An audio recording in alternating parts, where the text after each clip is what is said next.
नाजरीन, अस्सलाम वालेकुम वरहमतुल्लाहि वबरकातुह। जैसे कि हर हफ्ते हमारी कोशिश ये होती है कि एक शॉर्ट वीडियो क्लिप दीनियात और बेसिक चीज़ें जो इस्लाम की है वो बच्चों तक पहुँचे। लिहाजा हमने ये जो तरबियत औलाद के नाम से जो छोटा सा एक चैनल शुरू किया है, मकसद यही है कि ऐसे बच्चे जो दूर दराज कहीं रहते हैं, जहाँ पे आसपास में कोई मदरसा नहीं है या कोई दीनी तालीम का सिलसिला नहीं है, हमारी कोशिश ये है कि उन बच्चों तक ये चीज़ें पहुँच जाए।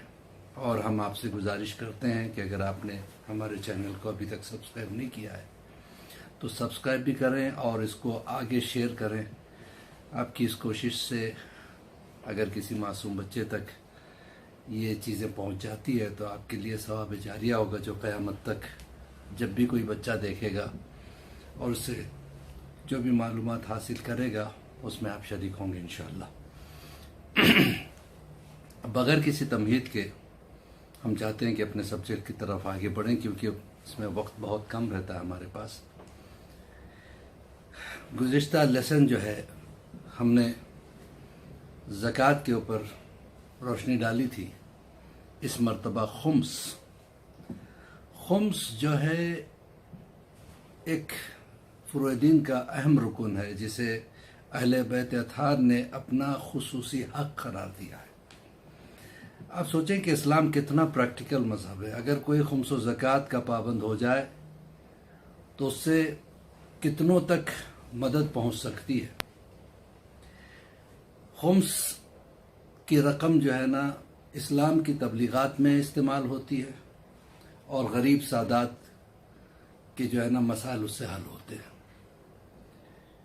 खुम्स, अब सवाल ये होता है कि खुम्स कितनी चीज़ों पे जो है वाजिब होता है। बेसिकली खुम्स जो है, जो भी आप तिजारत करते हो या नौकरी करते हो या ज़राअत करते हो, साल भर के ख़र्चे के बाद, अखराजात के ख़त्म होने के बाद, वो अखराजात में मेहमान नवाजी वग़ैरह सब कुछ ख़त्म होने के बाद जो बचत हो जाती है, जो आपका बैलेंस होता है, उसके ऊपर 5वां हिस्सा यानी 20% जो है खुम्स निकलता है। अगर किसी ने खुम्स नहीं निकाला तो उसके लिए अहादीसें बहुत सख्त हैं। गोया उसका हिसाब जो है, उसका शुमार गासिबीन में होता है, जो अहले बैत अतहार के माल को जिसने गस्ब किया है। अगर कोई नादानी की वजह से अब तक खुम्स नहीं निकाला है तो वो मुज्तहिद से राब्ता कायम करे और जो है ना उससे हिसाब किताब कर ले और गुज़िश्ता यानी गफलत पर तौबा करे कि आइंदा ऐसी गफलत नहीं करेगा।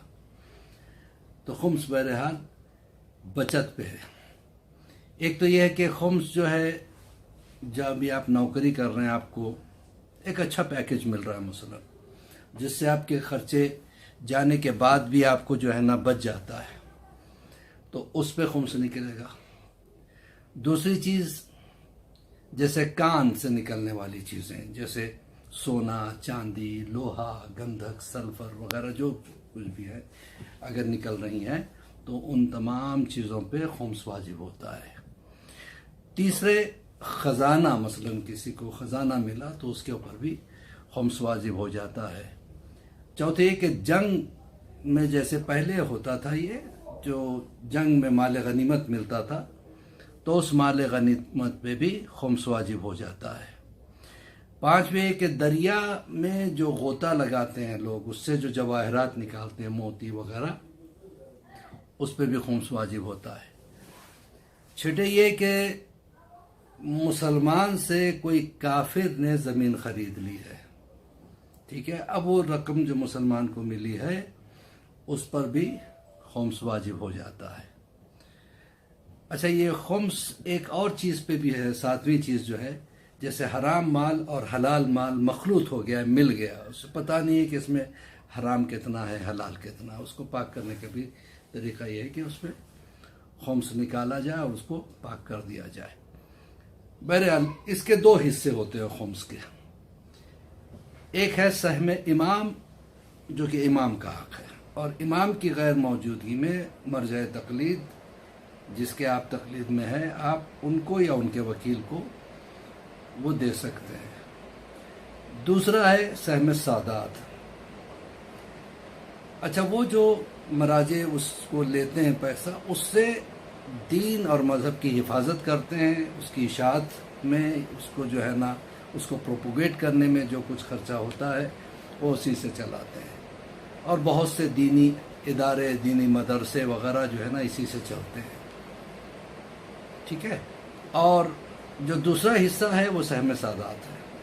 آپ یہ دونوں بھی ان کو دے سکتے ہیں، وہ اپنے حساب سے اس کو سادات میں تقسیم کریں گے، اور اس کو جو ہے نا سہم امام کا جو ہے نا وہ خود ذمہ دار ہیں، اس کو وہ خرچے میں لائیں گے۔ ہاں، اگر آپ کی بستی میں اور آپ کے پڑوس میں کوئی غریب سید ہے تو اس سے پہلا حق ہوتا ہے، آپ اسے پہلے دیں۔ بہرحال تو میں عرض کر رہا تھا، یہ دین کو مضبوط کرنے کے لیے کتنا پریکٹیکل انداز اسلام نے اختیار کیا ہے خمس و زکوٰۃ کے ذریعے سے۔ اگر کوئی خمس و زکوٰۃ کا پابند ہو جائے تو اسے کبھی کسی قسم کی تکلیف نہیں ہوگی، کوئی پریشانی نہیں آئے گی۔ اور بہت سے افراد جو ہے اس کو نکالتے نہیں ہیں، یا تو نادانی کی وجہ سے کہ وہ جانتے نہیں ہیں، مسئلے کو نہیں پہچانتے ہیں کتنا سخت اس کا حساب ہے، کیونکہ انسان کی زندگی کا کوئی بھروسہ نہیں ہے۔ اگر وہ چلا گیا اور اس نے خمس نہیں نکالا تو پھر اسے بہت بڑا حساب وہاں پہ جا کے دینا پڑے گا۔ تو جو ہے نا اس چیز کو یاد رکھیے گا کہ خمس ایک اہم رکن ہے، اس سے بچا نہیں جا سکتا۔ سال بھر کے اخراجات کے بعد جو کچھ بچا ہے اس میں سے 20% جو ہے آپ خمس نکالیں گے، ٹھیک ہے۔ بس اسی کے ساتھ میں اجازت چاہتا ہوں، اور دعا گو ہوں کہ پروردگار سب کو توفیق دے کہ خمس و زکوٰۃ کے پابند ہو جائیں، اور جو ہے نا ہم سب کو امام زمانہ کے چاہنے والوں میں شمار کرے پروردگار، اور جتنے بھی افراد ہیں، جتنے مومنین مومنات ہیں، جہاں جہاں ہے پروردگار ان کی جان و مال اور عصمتوں کی حفاظت فرما، بحق زہرا و بیہا بالو بن۔ اسی کے ساتھ عباس علی خوئی کا سلام، خدا حافظ، فی امان اللہ۔